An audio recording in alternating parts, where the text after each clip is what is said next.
Hello dear student, welcome to my YouTube channel. तो आज के वीडियो में हमेशा की तरह आपने थंबनेल पर देख ही लिया होगा कि आज की वीडियो हमारी किस टॉपिक पे, किस प्रश्नावली के और किन प्रश्नों के बारे में होने जा रही है। चलिए वीडियो को शुरू करते हैं। तो प्रश्न 14 नंबर को देखते हैं। तो लिखा है, एक पाइप से रेत 12 सेंटीमीटर क्यूब प्रति सेकेंड की दर से गिर रही है। गिरती रेत जमीन पर एक ऐसा शंकु बनाती है जिसकी ऊंचाई सदैव आधार की त्रिज्या का छठा भाग है। रेत से बने शंकु की ऊंचाई किस दर से बढ़ रही है, जबकि ऊंचाई 4 सेंटीमीटर। ठीक है, सॉल्व करते हैं 14वें नंबर को। तो यहां पर सबसे पहली चीज लिखते हैं, माना जो रेत गिर रही है वो क्या बना रही है, एक शंकु बना रही है। माना शंकु का आयतन, शंकु का आयतन बराबर v, ऊंचाई बराबर h और त्रिज्या जो मानते हैं बराबर r। प्रश्न में सबसे पहली चीज़ गौर करते हैं। कह रहा है एक पाइप से रेत 12 सेंटीमीटर क्यूब प्रति सेकंड की दर से गिर रही है। सेंटीमीटर क्यूब हमारा शो करता है आयतन को, तो हम क्या लिखेंगे, dv, और प्रति सेकंड यानी कि dt, dv अपॉन dt जो दिया हुआ है 12 सेंटीमीटर क्यूब प्रति सेकंड दिया गया है। ठीक है, तो dv अपॉन dt हमारा 12 सेंटीमीटर क्यूब प्रति सेकंड की दर से गिर रही है। गिरती रेत जमीन पर एक ऐसा शंकु बनाती है जिसकी ऊंचाई सदैव आधार की त्रिज्या का छठा भाग है। ऊंचाई जो है आधार की त्रिज्या का छठा भाग है, यानी r बराबर 6h रख देंगे। जो प्रश्न में बोल रहा है वही हम सब कुछ करते चले जा रहे हैं। ऊंचाई सदैव आधार की त्रिज्या का छठा भाग है। रेत से बने शंकु की ऊंचाई किस दर से बढ़ रही है, जबकि ऊंचाई 4 सेंटीमीटर, h बराबर 4 सेंटीमीटर भी बोला गया है प्रश्न में। तो ऊंचाई किस दर से बढ़ रही है, प्रश्न में पूछा जा रहा ऊंचाई यानी कि dh अपॉन dt किस दर से बढ़ रही है। ठीक है, तो करेंगे, चूँकि शंकु का आयतन बराबर 1/3 पाई r स्क्वायर h, यानी कि v बराबर 1/3 पाई। हमें dh अपॉन dt चाहिए, यानी कि r को हम ख़त्म करते हैं और r की प्लेस पे हम क्या कर देते हैं, इसके अकॉर्डिंग 6h रख देते हैं और इसका स्क्वायर इंटू h। तो v बराबर 1/3 पाई, 6 का square 36, h square into h, 3 से भाग देंगे तो बचेगा 12। तो v बराबर 12 पाई h क्यूब। ठीक है, अब इसको क्या करते हैं, हमें क्या चाहिए, dh अपॉन dt। तो बटे में dt शो कर रहा है t के सापेक्ष अवकलन, तो करते हैं dv अपॉन dt और 12 पाई और h क्यू का कितना हो जाएगा, d अपॉन dt लिख देते हैं इंटू h क्यू। ठीक है, dv अपॉन dt हमारे पास दिया 12, तो 12 पाई, इसको सॉल्व करेंगे x क्यू के अकॉर्डिंग 3x स्क्वायर होगा, यानी कि 3h स्क्वायर। लेकिन t के सापेक्ष अवकलन, ये t तो है नहीं है, तो इसका पुनः अवकलन तो dh अपॉन dt। 12 से 12 कैंसिल हो जाएगा। ठीक है, ये 3 पाई बचा, तो 1 बराबर 3 पाई h square into dh upon dt। ठीक है, 1 बराबर 3 पाई। h की प्लेस पे हमें दिया गया है मान कि 4 सेंटीमीटर है, तो h की जगह पे 4 रख देंगे, तो 4 का स्क्वायर और dh अपॉन dt।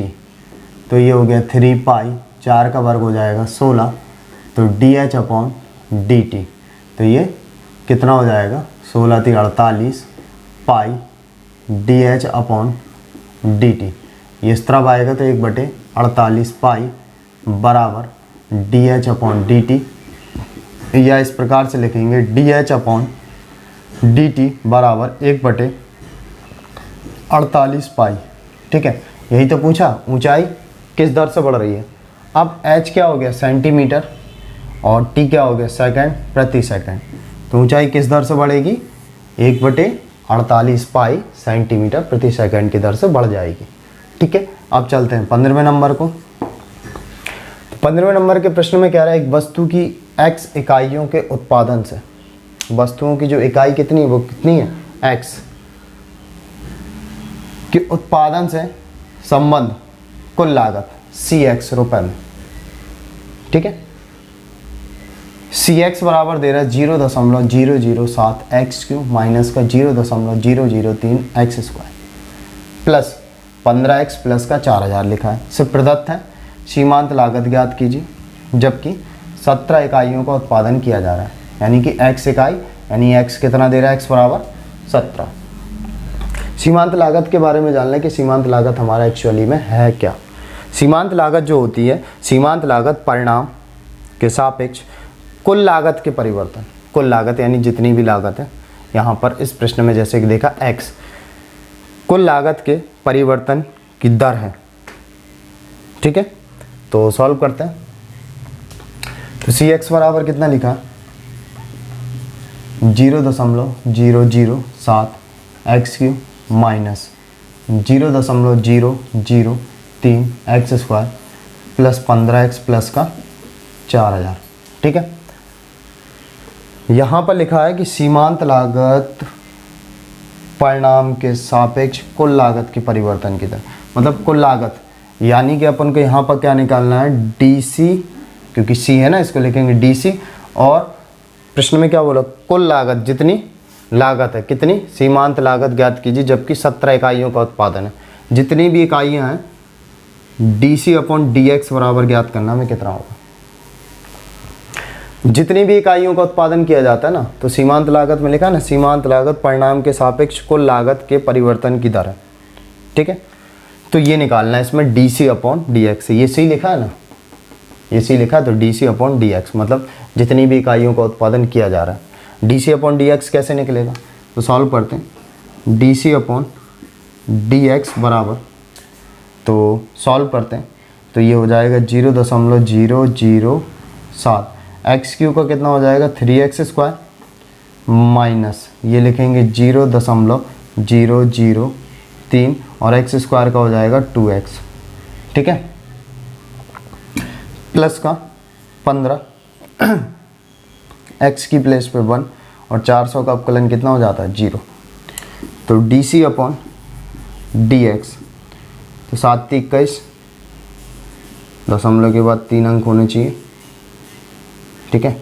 0.7 × 21 कर दिया ना, तो 0.021 x² माइनस 3 दूनी 6, ठीक है, 0.006 और x प्लस का 15, ठीक है। ये निकाल लिया हमने DC/DX। प्रश्नों को पढ़ते हैं, बोल क्या रहा है, एक वस्तु की x इकाइयों के उत्पादन से संबंध कुल लागत दी गई है ना,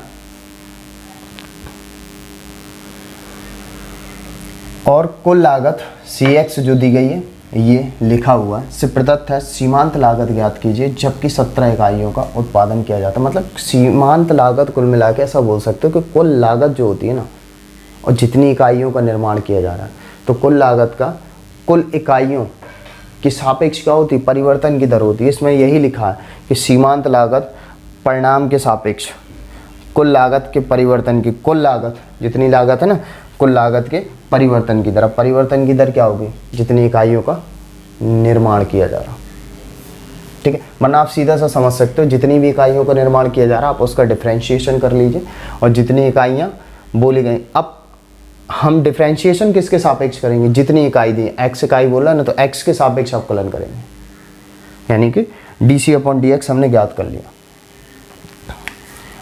चूंकि x बराबर कितना बोल रहा है, कितनी इकाई है, 17 इकाई। x बराबर कितना, 17 इकाई। x की प्लेस पे हमें क्या करना, 17 मान रख देना।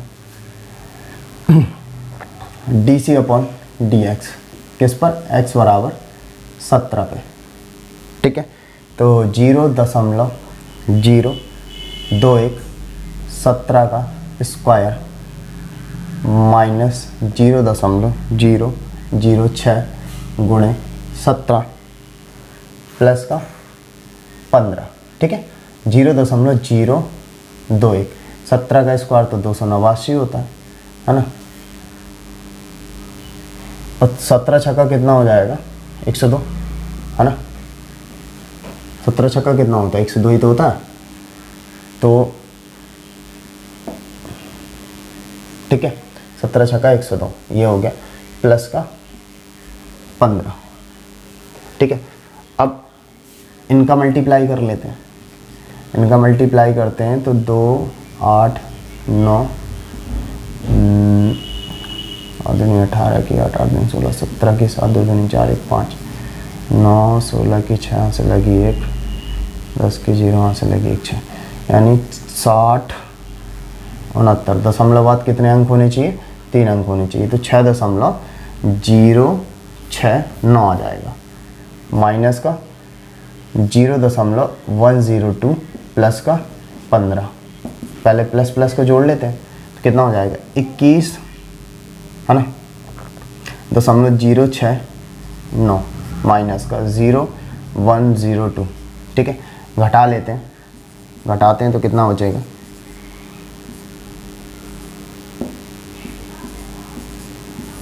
9 में से 2 गया 7 6 और 10 में से 1 गया 9, कितना बचेगा 20.967। तो प्रश्न में पूछ क्या रहा था? प्रश्न में यही पूछ रहा था सीमांत लागत ज्ञात कीजिए। तो सीमांत लागत कितना हो जाएगी 20.967 रुपये। तो इस टाइप के सवाल जितने भी आना है तो मैं जितनी लागत दी गई, टोटल जो लागत है ना, कुल लागत और जितनी इकाइयों का निर्माण किया जा रहा है उस इकाई के सापेक्ष अवकलन करने के बाद, और जितनी इकाई बोल रहा है एक्स की प्लेस में उस इकाई का वैल्यू रख दो तो सीमांत लागत आपकी निकल आएगी। तो आपकी सीमांत लागत यहाँ पर कितनी निकली 20.967। ठीक है, इसके बाद ऐसे ही 16वां नंबर है, किसी उत्पाद की x इकाइयों के विक्रय से प्राप्त कुल आय RX, कुल आय यानी कुल जितना भी रुपए प्राप्त हुआ, कुल आय RX रुपयों में ये दी गई है, से प्रदत्त है सीमांत आय ज्ञात कीजिए। कर लेते हैं, बिल्कुल 16वां नंबर ऐसे ही है। तो RX बराबर 13x² प्लस का 26x प्लस का 15। ठीक है ना, इसका मतलब है dr/dx ज्ञात करना, क्योंकि टोटल इकाई यहाँ पर भी कितना बोल रहा है x, तो x इकाई के सापेक्ष अवकलन करेंगे तो 13 का तो होगा नहीं, x² का कितना हो जाएगा 2x और 26 का तो होगा नहीं, और x का कितना हो जाएगा 1 और 15 4 पद 0 हो जाएगा, यानी कि dr/dx तो 13 दूनी 26x प्लस का 26, और चूँकि x बराबर कितना 7 इकाई। ठीक है, तो dr/dx ज्ञात करना है किस पर, x बराबर 7 पर। तो 26 × 7 प्लस का 26, 7 6 42 की 2 यहाँ से लगी 4, 7 दूनी 14 4 18 प्लस का 26, 6 2 8 8 2 10 की 0 यहाँ से लगी 1, तो इसका कितना निकलेगा 208 रुपये, बिल्कुल 15वें नंबर की तरह सेम हूबहू। ठीक है, तो यहाँ तक आपके कितने क्वेश्चन कंप्लीट हुए, 16 नंबर तक के प्रश्न कंप्लीट हो गए। और पिछले क्वेश्चनों को अगर आप इस प्रश्नावली की देखना चाहते हैं तो आप हमारी YouTube चैनल की प्लेलिस्ट पे जाइए और ईजिली वहाँ पर प्रश्नों को देखकर सॉल्व कर सकते हैं। चलिए यहाँ तक तो नोट ही कर लीजिए। अब प्रश्न 17वें और 18वें में बहुविकल्पी प्रश्न है, इसमें सही विकल्प का हमें चयन करना। तो 17वें नंबर में जैसे कि बोल रहा है कि एक वृत्त की त्रिज्या r बराबर 6 सेंटीमीटर है, r के सापेक्ष क्षेत्रफल में परिवर्तन की दर है। तो वृत्त का क्षेत्रफल क्या होता है, वृत्त का क्षेत्रफल a बराबर πr² और r के सापेक्ष बोला है, यानी कि dA/dr बराबर पाई इंटू d/dr r²। तो dA/dr बराबर पाई r² का अपकलन 2r हो जाएगा। तो dA/dr यानी कि 2 पाई r, चूँकि r बराबर 6 सेंटीमीटर है तो dA/dr 2 पाई r की जगह पे 6 हो जाएगा। तो dA/dr बराबर 12 पाई, क्षेत्रफल है तो सेंटीमीटर स्क्वायर प्रति सेंटीमीटर। अब आंसर के अकॉर्डिंग चेक करेंगे कि आंसर में कौन सा दे रहा है। तो 12 पाई है क्या ऑप्शन पे, तो ऑप्शन नंबर बी हमारा करेक्ट आंसर हो जाएगा। ठीक है, 18वें नंबर को देखते हैं। तो 18वें नंबर में बोल रहा है कि एक उत्पाद की x इकाइयों के विक्रय से प्राप्त कुल आय रुपयों में RX बराबर कितना बोल रहा है, RX बराबर बोल रहा है हमारा 3x² 36x प्लस का 5 से प्रदत्त है। जब x बराबर 15 है तो सीमांत आय ज्ञात करना है। सीमांत आय यानी कि dr/dx ज्ञात करना है, ठीक है। x इकाई बोला ना उस पर, ठीक है। तो 3x² का कितना हो जाएगा 2x और 36 और x का कितना हो जाएगा 1 और अचर पद का 0, यानी कि dr/dx बराबर कितना हो जाएगा 6x प्लस का 36 और चूँकि x बराबर 15 है, ठीक है, तो dr/dx बराबर 6 × 15 प्लस का 36, तो dr/dx 15 छक्का 90 प्लस का 36, तो dr/dx 126, यानी कि सीमांत आय 126 रुपये। क्या ऑप्शन दे रहा है 126, तो ऑप्शन नंबर डी हमारा करेक्ट आंसर हो जाएगा। इसके साथ में आपकी प्रश्नावली 6.1 हो गई कंप्लीट। तो जाते जाते यदि आपको वीडियो अच्छी लगी या वीडियो का कोई पार्ट अच्छा लगा तो वीडियो में कमेंट ज़रूर कीजिए और चैनल को अगर सब्सक्राइब नहीं किया तो चैनल को सब्सक्राइब कर दीजिए। मिलते हैं फिर अगली वीडियो में।